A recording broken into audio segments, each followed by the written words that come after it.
optimal minimum. At this altitude, I can run flat out for a half mile before my hands start shaking. Can I ask you a personal question? Now would seem an appropriate time. What if I did the opposite? I'm a cybernetic organism, living tissue over a metal endoskeleton.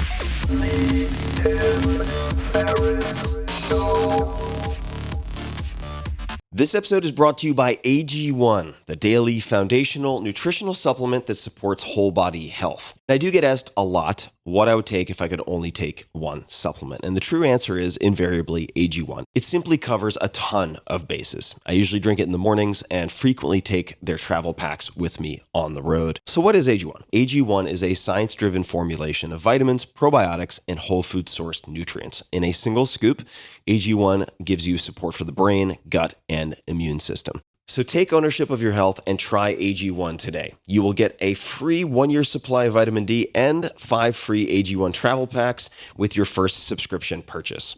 So learn more, check it out. Go to drinkag1.com/Tim. That's drinkag1, the number 1, drinkag1.com/Tim. Last time, drinkag1.com/Tim. Check it out.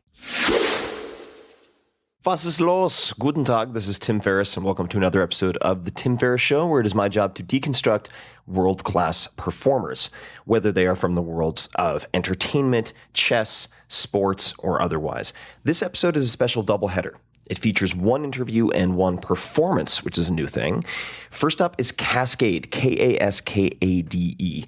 You can say hello to him at Kaskade on most of social. He is widely considered one of the founding fathers of progressive house music. He's been voted America's Best DJ twice by DJ Times, headlined Coachella 4 times, and has been nominated for Grammys 5 times. Next up, you'll hear Sekou Andrews. That's Sekou Andrews, so at Sekou Andrews across social, and he is the most impressive poetic voice I've ever heard. I first saw him perform at TED, where he blew my mind, and so I approached him afterwards. He is a school teacher turned 2-time National Poetry Slam champion. He's presented privately for Barack Obama, Bono, Oprah Winfrey, the list goes on and on. Each one of these takes a few minutes to get warmed up, so be patient. I know it's not a specialty for those in the digital world, but there are gems in both of them, among other things. Kaskade covers his first breaks, making his own luck, formative music influences. If his music were, or I should say rather, electronic or dance music were a wine tasting, what would he recommend the varietals be? Who should we listen to? What were his biggest albums in the early days? And we dig into his note-taking process. As you may know, I'm a nerd, that kind of thing. I want to know the origins of his biggest hits. How did they come to be? What was the time span between the first note-taking and them going live, etc.? We talk about all of that. Sekou will inspire you to be inspired by your story. So if you want to change your narrative, your internal dialogue, to be more successful, this is a good talk to listen to. If you want to get back on the horse or have an effective pep talk in your back pocket, this might be the recording you listen to over and over again. Now, you should be patient. I'm going to mention this again because there's a lot of practical philosophy embedded in between the lines. So you have to listen to it all and you have to listen carefully.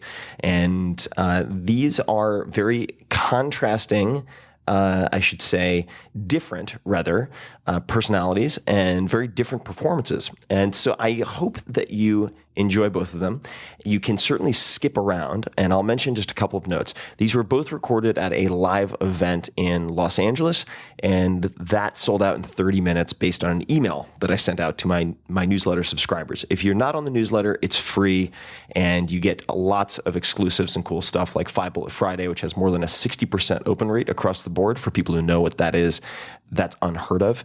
And you can sign up, try it out for a week or two at 4hourworkweek.com/Friday. So all spelled out, 4hourworkweek.com/Friday. Now, since it was a live event, there were a couple of audio glitches early on. And in the case of Kaskade, we had a mic failure, and I ended up pulling out my lavalier mic, the clip-on mic that was threaded down my shirt, pulling it out and handing that back and forth for a bit. So you might hear a couple of missteps here and there, but what you missed was a little bit of background. He was raised Mormon. He was born in Chicago. He went to Utah for college, and where he grew up was where they filmed Ferris Bueller's Day Off, among other things. So without further ado, please enjoy this episode with Kaskade and Sekou Anders. When did you have your first, what you would consider your first break or mentor in music? Let's see. When I moved to San Francisco, I reached out to Ohm Records. They were a small boutique label based right in the city there, south of the Market area. And really, they were the only people I knew in San Francisco because I had some demos and I was mailing music to people, and that wasn't going so well, but they showed a little interest. And I moved there. Luckily, they hired me for the funny thing is like my wife and I, we couldn't even make rent for what we were. I mean, she supported me for many years. She was working for Levi Strauss at the headquarters there, and it was great. And I was like, yeah, you get a good job. I'm going to do music. Hey, we'll see how that turns out. I'm awesome. Look who you married. Well, if that were a stock that she had bought, she's pretty happy. I'm imagining. I mean, it's worked out.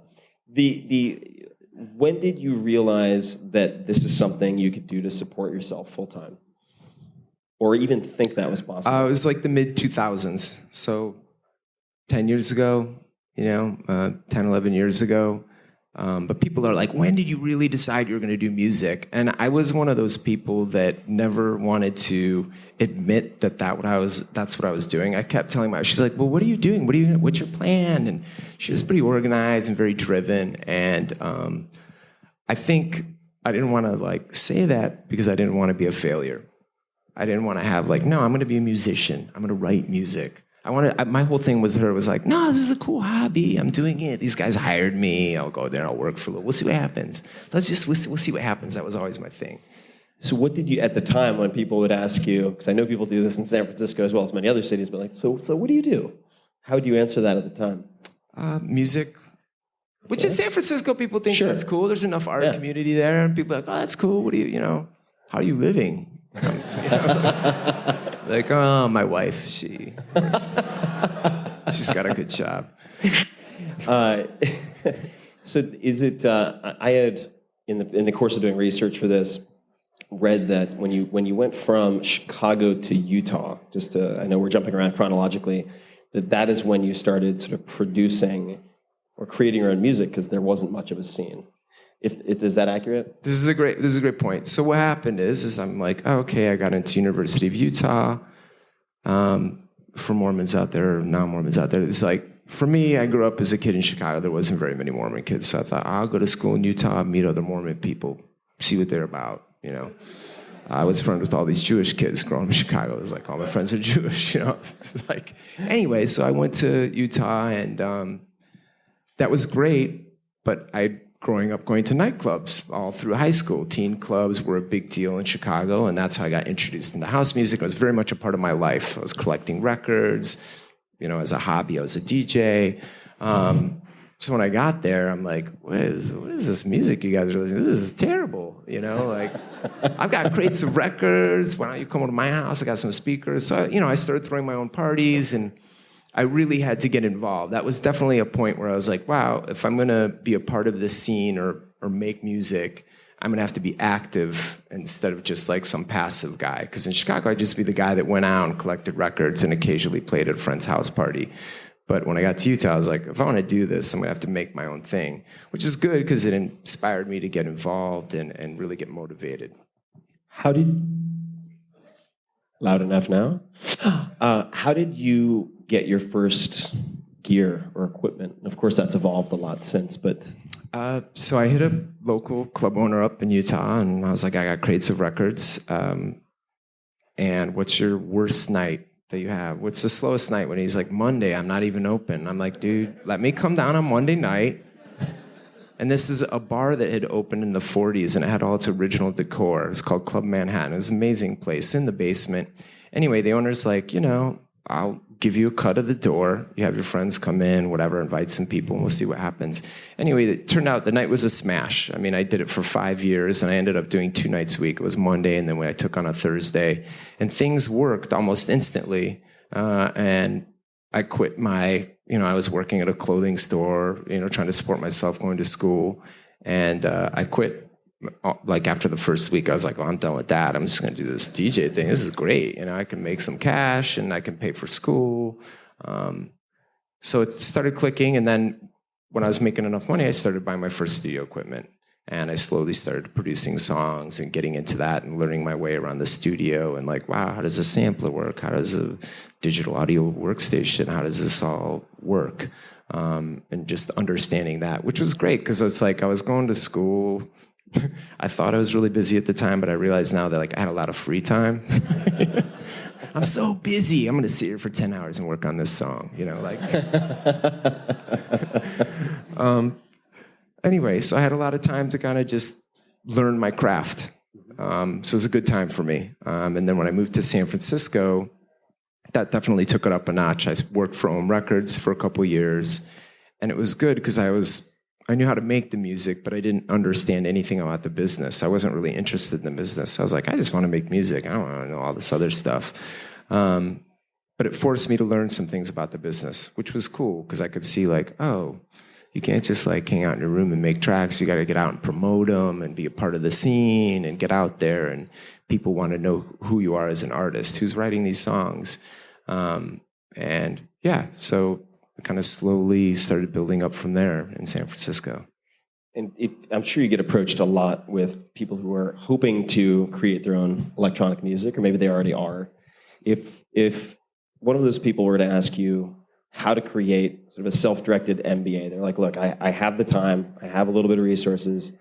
What skills should I learn? Like, what does the curriculum look like in terms of setting the stage for being a successful musician in that category?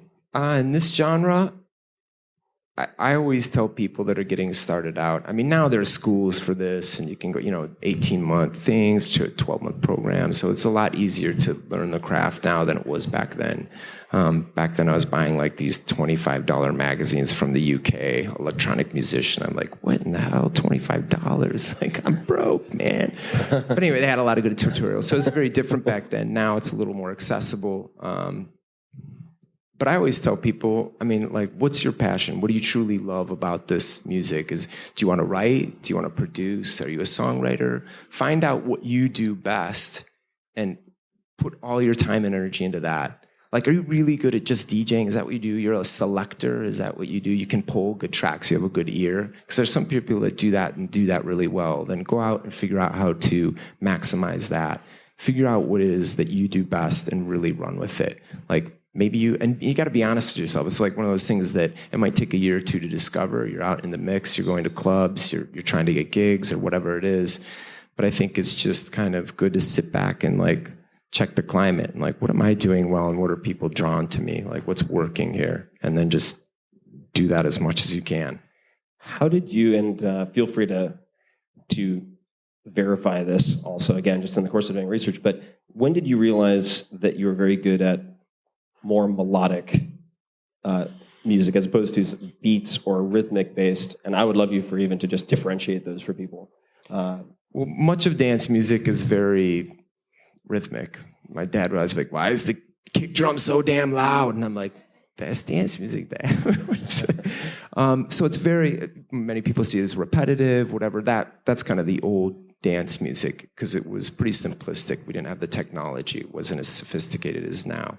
And when I moved to San Francisco in 2000, that was kind of like the beginnings of more melodic electronic music. Songwriting was getting involved, and there were a couple acts. There was one band locally called Solstice. They were great, extremely talented. They were a band, but it was more electronic sounding. And I remember sitting at the label. They were signed to Ohm. I'm like, because I'd been knowing all this stuff that was very sample heavy and rhythmic, kind of the trend at the time. Like, but I wasn't making any headroom. There was no headway. I was just kind of like, because I was like every dude out there. My demo sounded just like everybody else's. Anyway, as I kind of sat in the office and sat back and was like thinking what would work and how could I make myself different, I thought, there's not that much melodic stuff out there. What if I focused more on the song?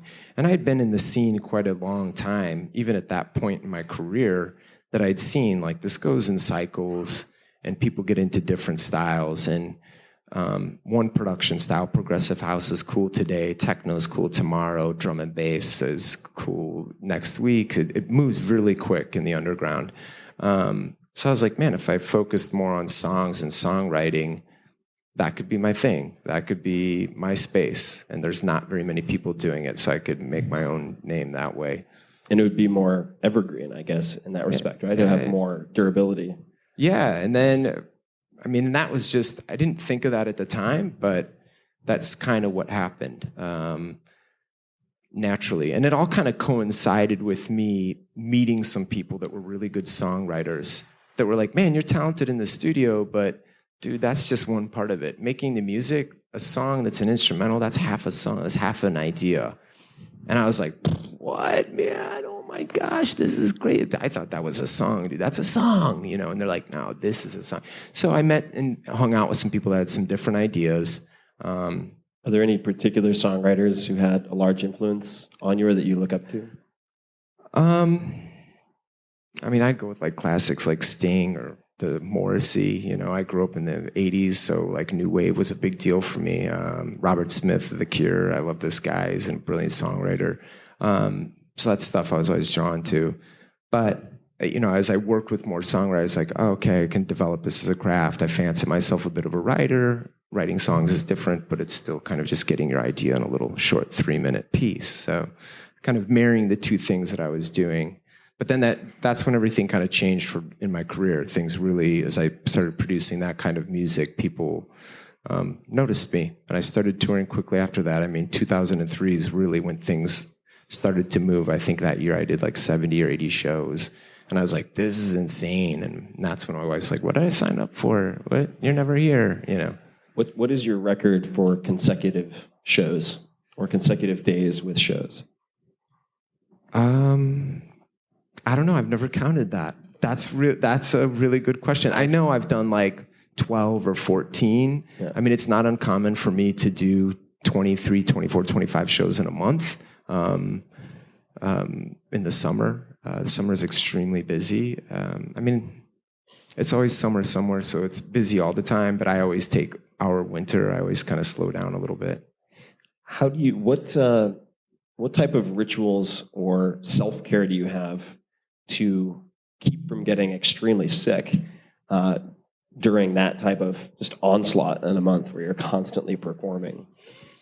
Is there any particular diet? It's the performance part of it's not hard for me because I feel very natural. I mean, I've been doing this for over 20 years, so for me, I feel very at home on stage and doing in my space, and I feel like that just naturally keeps things out. It's very aerobic, you know? It's like a workout. Really, I walk off stage, I've lost 5 pounds, I'm drenched in sweat. So I think that part of it is actually quite healthy. And then just like eating and living clean, really. While I'm on the road, you know, we're traveling from place to place. It's like we travel during the day and we sleep on the planes and we perform at night. And when I say we, I travel with a small clique of guys that help me execute the shows. Although I'm the artist, I have a tour manager, a photographer, a videographer, a lighting guy, a visual guy, sometimes a sound guy. It depends on the size of the show, but it can be anywhere from 5 people up to 25 people. But I think that kind of philosophy has just kind of worked its way down to everybody I work with. That, and when I can, I travel with my family. I'm married and I have 3 children, so I'm always trying to figure out, okay, how can I make this work? You know, putting the stones in the bucket, like, okay, what's really important here, and how can I fill the bucket with the things that are really important to me? How would you describe your parenting style? I'm sorry, your parenting style. How would you describe your parent, or how do you think of parenting? My style of parenting. Wow, I've definitely never been asked that.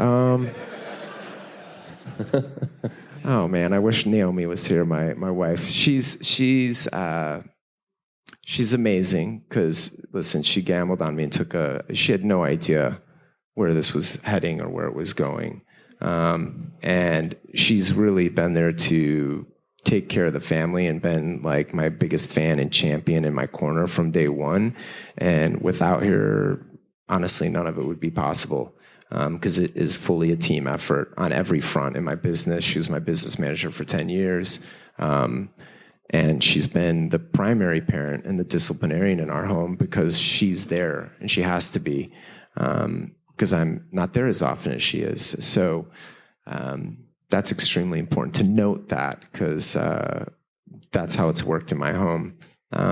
Me, I'm kind of, she always gets mad when I'm angry at the kids. She's like, no, I have to be the angry one. You have to be the soft guy that gives them everything. And I'm like, I'm totally cool. I could do that. I'm like, ice cream. It's Monday. No. Because usually Monday and Tuesday are typically my weekend, because I come home on, Sunday or Monday from traveling all weekend. And then I've got Monday and Tuesday a window to kind of hang out with the family. And they're back at school. So I'm always wanting to do let's go to a movie on Monday night. No.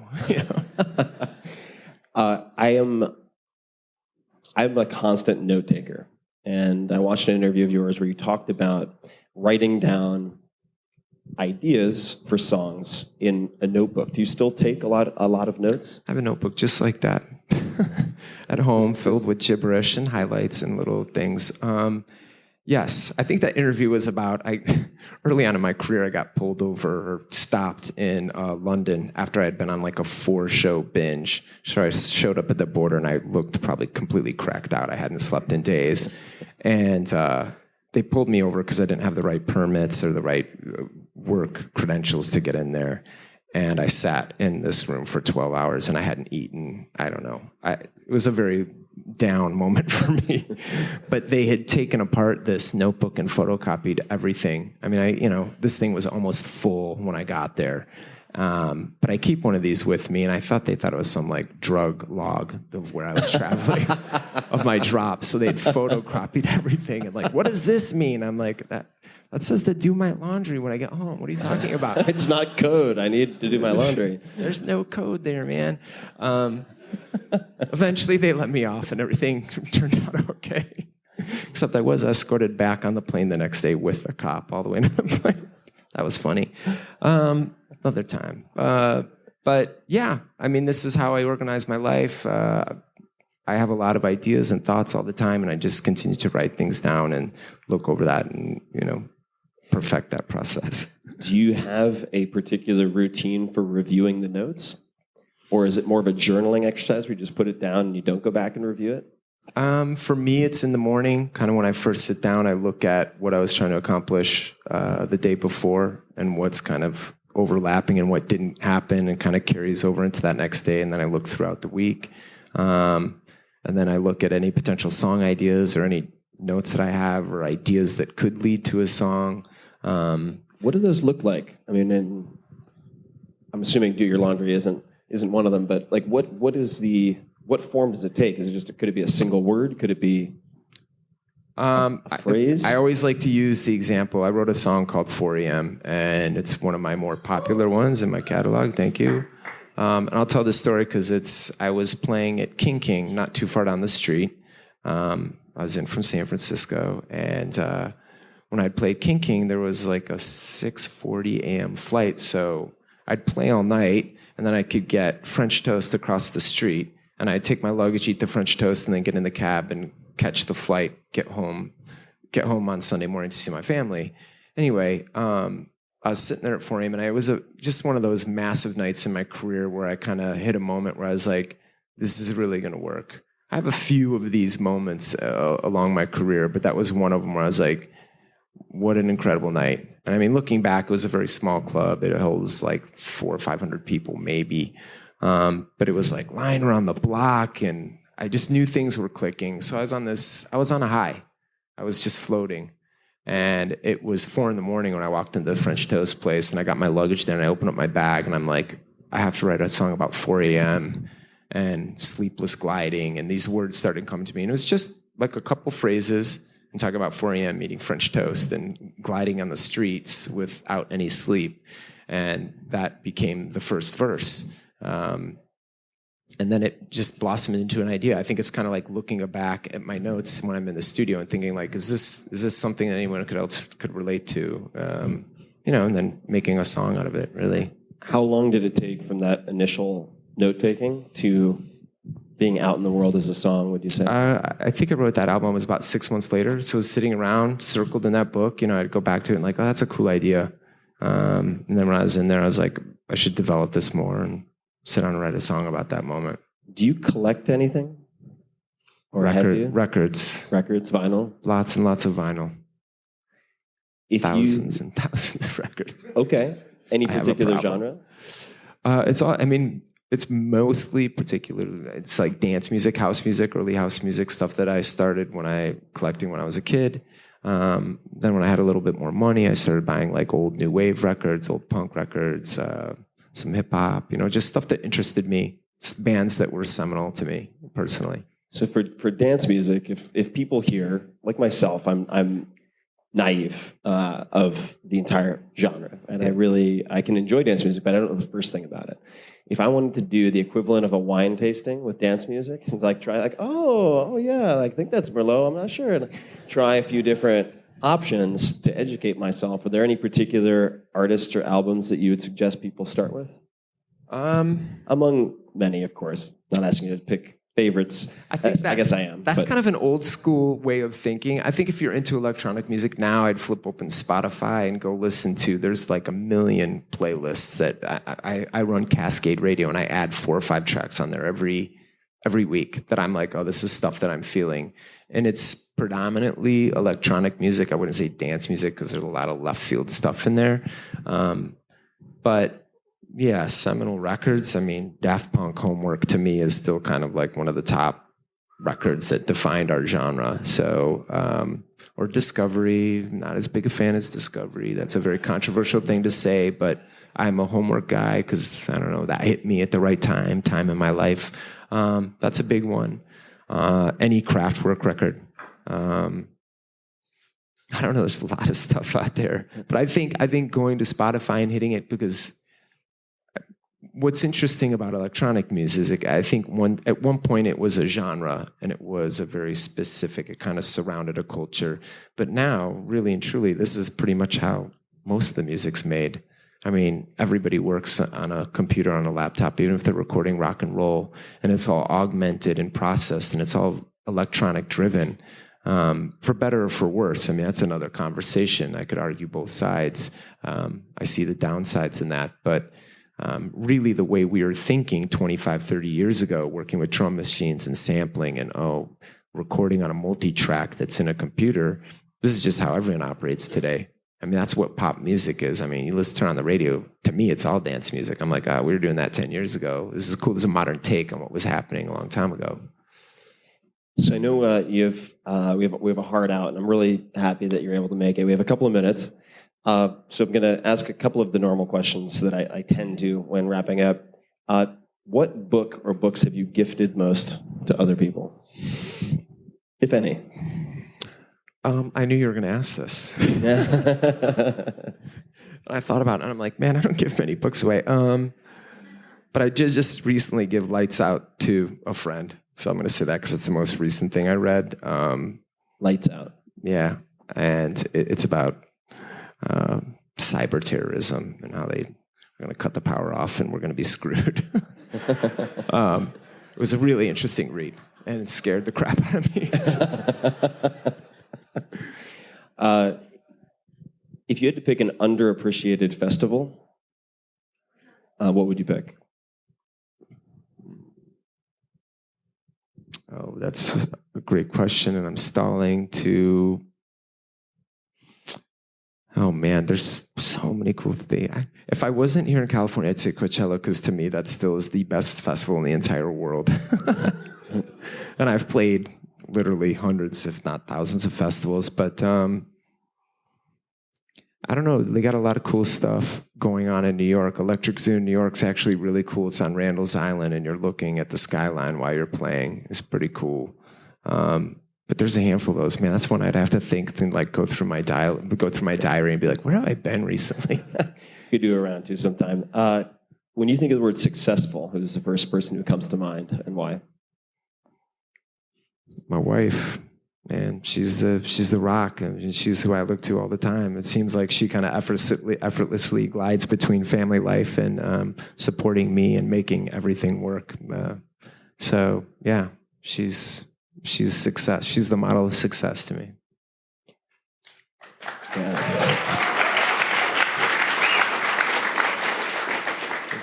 If you had one billboard anywhere you could put anything on it, what would you put on it? Let's see, probably Times Square, just because that's where most people would see it. I don't know. I'd probably throw one of my brands up there, Redo or something, or Kaskade. I don't know. And a big picture of me, like, I'm coming to get you.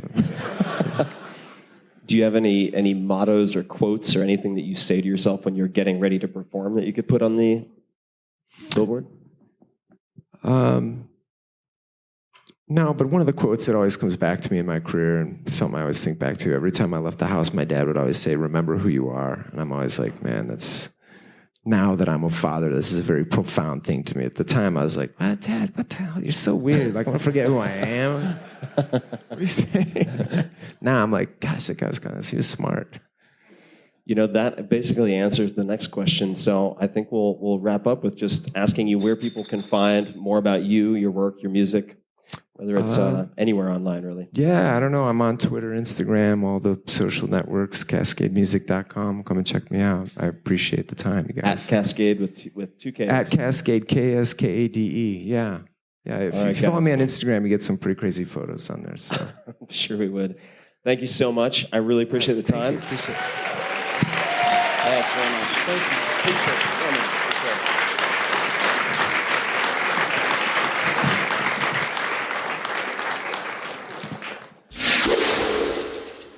Anybody ever taken a soul selfie? Anybody? I know y'all take selfies, but have you taken a soul selfie? Y'all don't know nothing about this. I'm going to hip you. I'm going to put y'all on. The soul selfie is the way that you can remind yourself instantly that you were mighty enough, that you were beautiful enough, that you were powerful enough and strong enough to get through anything. And I want y'all to do it with me right now. Everybody stand up real quick. Stand up, stand up, stand up, stand up, stand up. All you got to do, put one hand in the air, turn it around, make a little claw like you're holding a hand mirror, bend it off at your arm, lean into it, and when you see how powerful and beauty and mighty you are, you got to say the words, I am awesome. Let's say it with me. Ready? 1, 2, 3. I am awesome. Hold on. I don't believe you. Hit it again. I am awesome. You're damn right you are. Sit down on your power. Sit down on your power. Damn right you are. That's how you get through those days, right? One of those days like I'm having right now. You know when my drive crashes, right? When my self-worth stalls by the side of the road, my ambitions check engine light comes on, mid-hustle, and I find myself at my bathroom mirror, finger to glass, scratching the word can't into the hardened steam.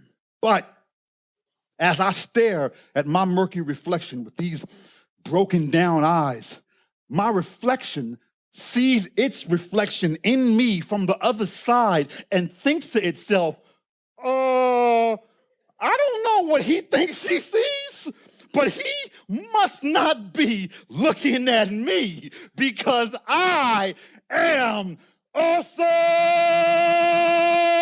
So don't be wasting my tears. I am more than enough to get through this. And I got a scrapbook full of I can't do it to prove it. For I maintain a level of awesomeness in everything I do. So my awesomation is not speculation, but irrefutable truth. In fact, the Census Bureau just released a report that 2 out of every 3 people are awesome. Huh? And if that is true, then out of you and I, question we must now ask ourselves is, which one of you 2 is the one that sucks? Because I am awesome! Like finding money in dirty laundry, awesome. Woo! Like parking at that 1 meter that's broken, awesome. Like that perfect person at that perfect time saying that perfect thing, awesome. Like making a living, doing what you live for. Like somewhere rocking out in New York City is a dude whose resume actually reads National Air Guitar Champion. What?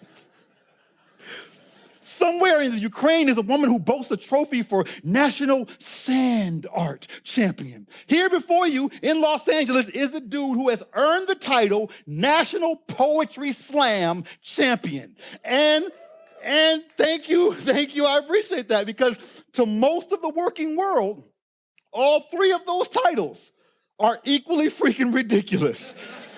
But the most awesome 5 people on the planet are we who embrace our ridiculousness. We live what we love, and we love incorrigibly, which is why I sleep quite well, but I go to bed horribly. Anybody else? Always hopped up on a triple shot of purpose, juggling my dreams like 13 flaming swords and chasing my aspirations through the graveyard shift so that the world can awake to my awesomeness. Look it up. And I'll admit, I used to think that awesome was a word for, surfers and skateboarders, smokers and valley girls. But I was like, totally mistaken. Awesome is gangster.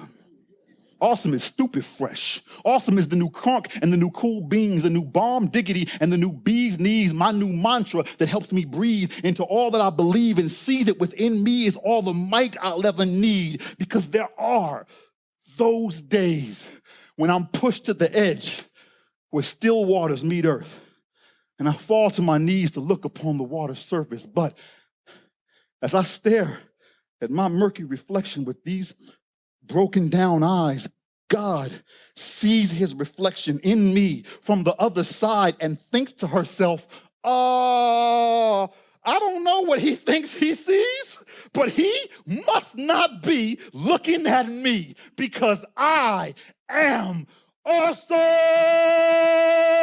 Like the science of miracles and the mathematics of purpose. Awesome. Like how the mind can always calculate the what of who and the when of where, but the soul must solve for why. Awesome. Like the thought of God and logic having faith that we will figure ourselves out. Awesome. Like how the moment I truly discovered the great I am is the same moment I discovered how truly great I am. And I am not perfect, but I'm perfect like I am. I'm not beautiful like I used to be. I'm beautiful like I am. Like the scar where a breast once was. Like survival where a death once was. Like the better where a best once was. Every gray hair, a trophy. Every wrinkled fold, a story. Every pound of fat, a challenge. Reminding me that there is always something to pursue and always something to celebrate. That is why I never smile for no reason. That is a concept I don't believe in. Dude, you ain't never without a reason to show off your teeth a bit. Let me see them. Let me see. There, baby. There you go. Spread out your cheeks a bit. Let your gums breathe a bit. If you can learn to reach deep for it, you can take yourself a piece of bliss and make yourself a feast of it. Like when you go buy a smoothie and they fill it too full, right? Making more than your cup can hold, but instead of letting it just spill all over, what do? They give you a little extra cup, and you feel like you just won a smoothie lottery up in here. What? Awesome. Like that perfect day. What was yours? That perfect day, right?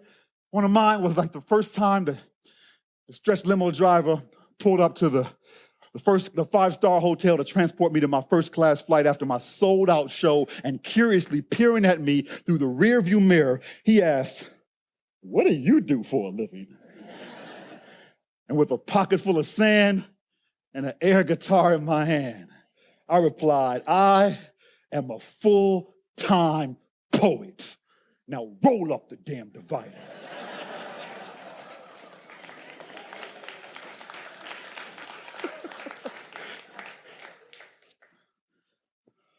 Okay, I didn't actually say roll up the damn divider, but it would have been awesomer if I had, right? It would have been, but you know what? Hey, next time. And you better believe there will be no shortage of next times. But that's the thing. Before you can believe it, I gotta believe it. I gotta believe there will be no shortage of next time. That's why this thing that I'm doing tonight is not just pretty words. It's not poetry for poetry's sake. This is survival for me.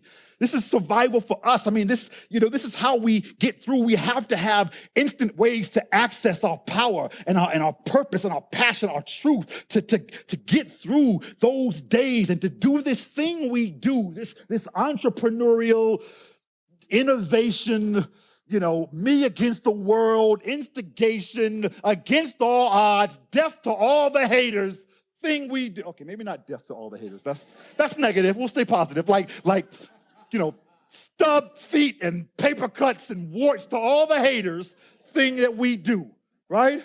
And it ain't easy. I know that. Nobody knows that more than me. It's why I'm going to give you a powerful takeaway tonight.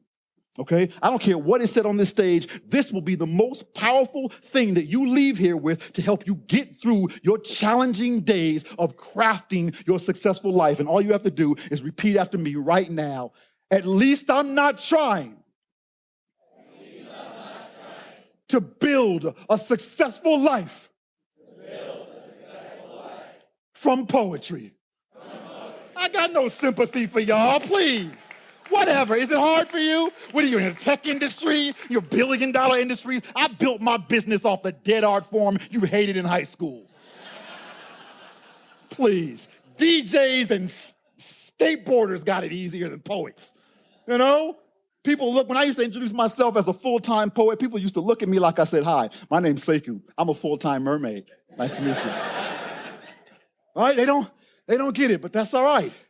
That's all right, because with every moment of confusion within someone else, it was an opportunity for clarity of purpose within myself, right? I had to believe that, I did. I believed that I could create a new user experience for the art form of spoken word that could affect the masses. I believed that I could dissolve the line between business speaker and performance artist, right? And create a new experience that enhanced both. And so against all the advice of everyone saying, forget poetry, instead I embraced my ridiculousness. And I created a new style of speaking called poetic voice that just blends inspirational speaking with spoken word poetry to create an experience that allows me to go out and inspire people and help them tell their story and show them the best version of themselves, right? And to do that, to awesomefy my life, I had to be okay. I had to be fine with people not getting it the first time so that I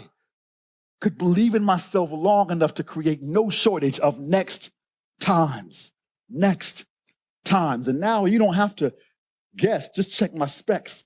I'm no longer afraid to double down because I've tricked the deck. I've already seen my future, so I'm unfit to bet. That's why whenever failure challenges me to Russian roulette, I rock a waterproof poker face impervious to sweat because I don't gamble with my life. I count the cards. So my success is mathematics. So long as my dealer is God, I can always even my odds. Even on the odd days I can't get over it, I go through it till it's behind me. On the days I can't levy the waves, I just learn to surf tsunamis. On the days I can't slay the beast of despair with my mighty sword of confidence, hell, I can still tuck a razor blade beneath my tongue and paper cut despair, one positive affirmation at a time. And when I return home from the wild rumpus of my awesome fest, I'll always vacuum with a smile as I clean up my awesome mess. For there are bits of mountaintop buried in the grooves of the soles of my shoes. Every footprint tracked on my floor testifies to the heights I've climbed and proves I made it back home each time. So please remember, embrace your ridiculousness. Please go out there and vacuum with a smile. Please remember your awesome nationness and be the little extra cup for somebody else. Because I find that on those days when my weary soul can't seem to do another single thing, when the 24th hour threatens to pop my day's seams, when the cup of my ambitions begins to runneth over into screams, that perfect person at that perfect time says that perfect thing and I am handed an awesome little extra cup by my homie who shows up at my door with a bottle of Don Julio, 4 dirty jokes, and a scrapbook full of, we gonna laugh about this later. A little extra cup by my lover, sipping espresso at midnight in a fireproof suit who takes over the juggling of my flaming swords and says, you need to get some sleep tonight, baby. A little extra cup by my friends, my family, my fans, my colleagues, my community. This kind of community that shows up, that comes here to hear me inspire and amaze and wants to hear that poem that ends with that fiery blaze, but shows up to find me having one of those days when I stand on this stage trying to guide someone home, yet can't seem to believe the words of my own poem. But you do. You see in my story your truth, that you are perfection in process, that you are rapture en route. And I stare at my reflection in this audience's eyes, and you stare back at your reflection that my pupils provide, and we shout aloud, but to ourselves with fire and pride. I don't know what you think you see from your side, but you must not be looking at me, because I am awesome.